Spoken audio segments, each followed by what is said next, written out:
I'm Christine McDonald, and I'm in the Northeast corridor of Kansas City, Missouri. I spent 21 years being bought and sold. 17 of those years were right here along Independence Avenue in the Northeast corridor. I was trafficked as a minor, never identified. So here I am on this amazing property that we plan on turning into a drop-in center for women experiencing life of prostitution. For me, this is a very important and valuable effort.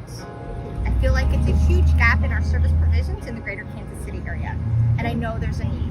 I've been doing street outreach and engaging with women on the streets since 2007.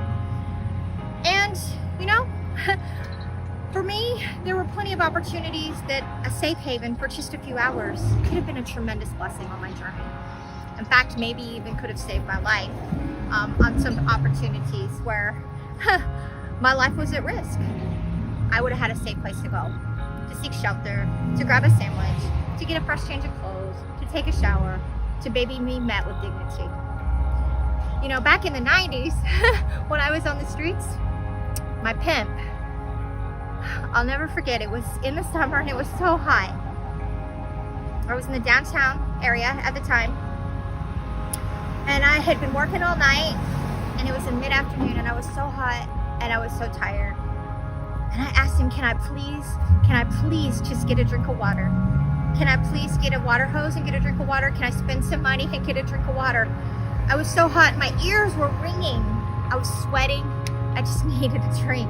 If I wasn't gonna get to eat, I needed a drink.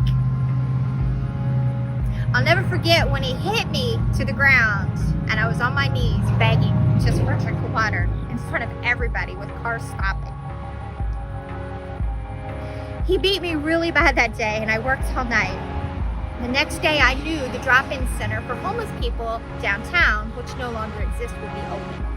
I knew that would be a safe refuge where I could get a drink of water and I could freshen up in the bathroom.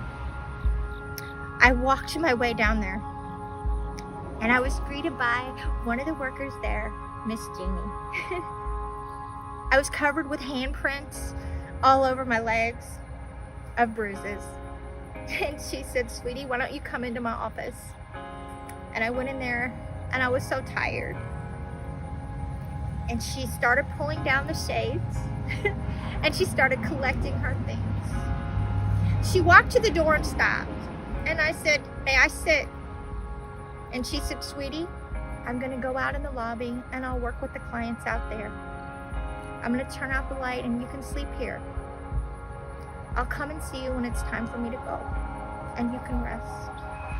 This woman met my needs. She treated me like a human, right? My needs were met that day, but when she came and woke me up at 5 o'clock because they were locked in the building, I had not had enough sleep. I was still hungry, and I was a little dazed. I pulled myself together, and I'll never forget the tears that streamed down her face as she watched me walk away. I knew as soon as I was seen, I would be expected to have money. I'm not an isolated incident. Relentless Pursuit has an amazing vision and dream and passion, not only to see the eradication of selling of bodies in the greater Kansas City area, but connecting to the humanity of these women whose trust has been violated and harm has been inflicted.